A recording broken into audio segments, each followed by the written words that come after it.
Alors bonjour à tous, un exercice ici de niveau terminal spécialité, ou aussi universitaire, BTS, DUT, école d'ingénieur, maths sup, maths spé, sur les suites mélangées avec les intégrales, les suites définies à partir d'une intégrale. Nous avons une suite IN qui est égale à moins 1 puissance n sur n factoriel, intégrale de 1 à e, de logarithme de t puissance n dt, avec n appartient à l'ensemble des entiers naturels, d'accord, privés de n égale 0. Donc n débute à 1, 2, 3, etc. Et il faut établir que in plus 1, le terme qui suit in, sera tel que in plus 1 est égal à moins 1 puissance n plus 1 fois e divisé par n plus 1 factoriel plus in. Ça, c'est une relation de récurrence entre in et n plus 1. Il faut trouver cette relation de récurrence. Alors, c'est un exercice quand même assez classique où on va démarrer de l'expression de in plus 1 et on va faire une intégration par partie. Donc, si j'écris in plus 1, donc ici, je remplace tous les n par n plus 1, ça fait moins 1 puissance n plus 1 sur n plus 1 factoriel, intégrale entre 1 et e, de logarithme de t à la puissance n plus 1 dt. Donc, nous allons prendre, ce coefficient, on va le laisser, on va prendre ici cette intégrale, et on va faire une intégration par partie. On va mettre en évidence ici qu'il y a le 1, et on va poser. Alors, on va poser que u' sera égal à 1. On pose toujours un u' est égal à 1 quand il s'agit de multiplication entre un chiffre et puis ici logarithme. On va poser que v est égal à logarithme de t à la puissance n plus 1. V, ça sera le deuxième, ça sera u' et ça sera v. Il vaut mieux faire ça que le contraire, sinon on ne s'en sortira pas. Alors, une fois qu'on a u', pour avoir u, je prends une primitive de 1. Primitive de 1, ça fera juste ici t, parce que la variable c'est t. Et ici, si on dérive ln de t à la puissance n plus 1, on se souvient de la grande formule de dérivation des puissances. Quand on dérive u puissance n, ça nous donne n fois u' fois u puissance n-1. Donc le n ici correspond à l'exposant. Donc l'exposant ici c'est n plus 1. Multiplié par, alors le u c'est ln de t. On sait que la dérivée de ln de t c'est 1 sur t. Voilà, ça joue le rôle de u'.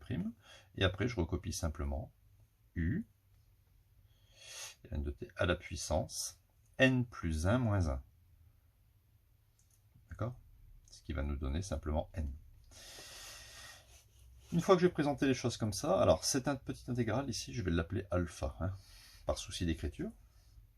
Donc alpha sera égal, donc la règle, on fait ça fois ça entre crochets, moins l'intégrale de ça fois ça. Donc cette intégrale alpha sera donc égale à ça fois ça entre crochets, c'est-à-dire t ln de t à la puissance n plus 1 à prendre entre 1 et e, moins l'intégrale entre 1 et e de la multiplication t fois n plus 1 fois 1 sur t fois logarithme de t à la puissance n dt. Alors qu'est-ce qu'on peut simplifier ici? On peut simplifier t. J'obtiens donc alpha est égal, ici je vais remplacer la variable t par e. Donc ça fait petit e multiplié par logarithme de e à la puissance n plus 1. Ensuite il faut que je mette un moins. Et une fois que j'ai remplacé ici t par e, ensuite il faut que je remplace t par 1. Donc ça va faire moins 1 fois logarithme de 1 à la puissance n plus 1. Mais étant donné que le logarithme de 1 ça fait 0, ce terme déjà va s'annuler. Moins, ici on a n plus 1, d'accord, n plus 1 qui peut sortir ici de cette intégrale. Donc n plus 1. n plus 1 ne dépend pas de la variable t. Donc ça fait moins n plus 1.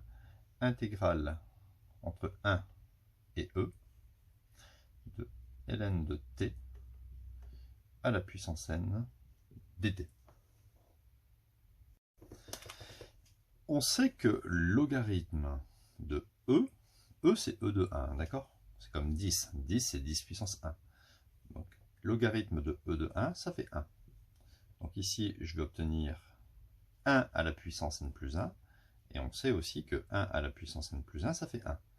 Donc là, il restera juste e. Donc alpha sera égal à e fois 1, c'est-à-dire exponentielle de 1, moins n plus 1, intégrale entre 1 et e de logarithme de t à la puissance n dt.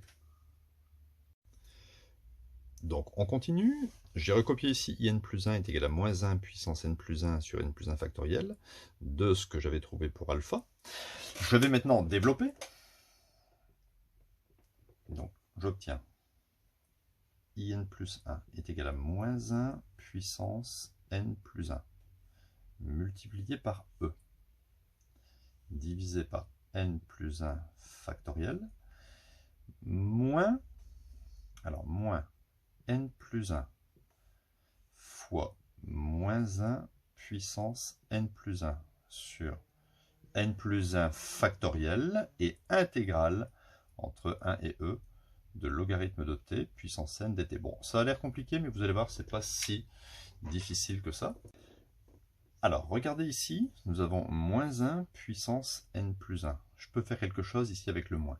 Moins 1 puissance n plus 1, on est d'accord que c'est moins 1 puissance 1 multiplié par moins 1 puissance n. Vous savez qu'on peut faire ici n plus 1, hein, donc on peut dissocier les deux. Moins 1 puissance 1, ça fait moins 1. Donc, voilà. Donc je peux recopier ici, enfin je peux remplacer moins 1 puissance n plus 1 par moins 1 multiplié par moins 1 puissance n. On est d'accord? Mais regardez maintenant. Ici, vous avez un moins multiplié par un moins. Ou moins 1 fois moins 1. Donc ça va devenir plus. D'accord? Autre simplification. On sait que n plus 1 factoriel, c'est n plus 1 multiplié par n factoriel. Un exemple, si vous dites 8 factoriel, hein, c'est toutes les multiplications jusqu'à 8. Donc 1 fois 2 fois 3 fois 4 fois 5 fois 6 fois 7 fois 8. Mais 8 factoriel correspond à toutes les multiplications jusqu'à 7, c'est-à-dire 7 factoriel fois 8. Hein, 8 factoriel, c'est 7 factoriel fois 8. Donc, par analogie, si j'écris n plus 1 factoriel, ça sera celui, le prédécesseur là, ça sera n factoriel, multiplié par n plus 1. D'accord? Donc je peux remplacer ici n plus 1 factoriel par n factoriel fois n plus 1. Ce qui me permet de simplifier par n plus 1. Je continue l'écriture. In plus 1 est égal à moins 1 puissance n plus 1 e sur n plus 1 factoriel. Et ici, il me reste plus moins 1 puissance n sur n factoriel, intégrale de 1 à e de la fonction logarithme de t à la puissance n dt. Et regardez, il n'y a pas besoin de calculer ça. C'est exactement in. Vous voyez, moins 1 puissance n, n factoriel. Voilà, ça c'est in. Donc c'est fini. On a réussi à démontrer que le terme qui suit in, c'est-à-dire in plus 1, était égal à moins 1 puissance n plus 1 e sur n plus 1 factoriel plus in. Alors ça, c'est une relation de récurrence qui est vraiment pratique, parce que si vous connaissez U0, eh bien vous allez pouvoir connaître I1. Pour calculer I1, vous remplacez n par 0 dans toute la relation. Vous allez connaître I1. Et si maintenant vous voulez avoir I2, vous allez remplacer n par 1 dans la relation. Ça fera ici apparaître I1 1 que vous avez déjà calculé. On peut calculer comme ça tous les termes de proche en proche. Voilà, j'espère que cette vidéo vous a été utile. N'oubliez pas de vous abonner à la chaîne.